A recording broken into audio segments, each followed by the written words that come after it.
આજે તો ગયા દીવ મેળામાં ને કરી ફૂલ મોજ. સવારમાં કાકાની રિક્ષા લઈને નીકળી ગયા દીવ મેળામાં. મેળામાં જતા પહેલા આપણે આવી ગયા ભવાની માના મંદિરે. પછી તો આપણે પરંપરાગત મુજબ લાઈનમાં ઊભી ગયા. આ છે ભવાની માનું મંદિર. તો હું દર્શન કરી લઉં અને તમે પણ દર્શન કરી લો. દર્શન કરીને આપણે બહાર આવી ગયા પાણી પીવા માટે. પછી તો પાણી પીને નીકળી ગયા આપણે મેળામાં જવા. પછી તો આપણે ફાઇનલી પૂગી ગયા મેળામાં. मेरे साथ कुछ ऐसे लोगों की टीम है जिनमें से हर एक इंसान कमाल का है. પછી તો આપણે છાયાવાળી જગ્યાએ હિંચકો બાંધી અને ઘડી હિંચકા ખાધા.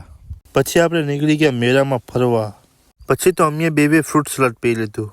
ફાઇનલી ફ્રૂટ સલાડ પીને આપણે નીકળી ગયા મેળામાં ફરવા. પછી તો કાકાના છોકરાને લઈને આપણે નીકળી ગયા કૂદકા મારવા.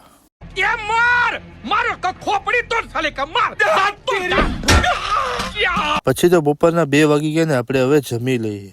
જમીને પછી ખાઈ લેતા મંચુરિયમ. મેળામાં ફરીને થાકી ગયા. હવે નીકળીએ ઘર બાજુ. મળીએ એક નવા બ્લોગમાં. વિડીયો ગમે તો ફોલો કરતા રહેજો.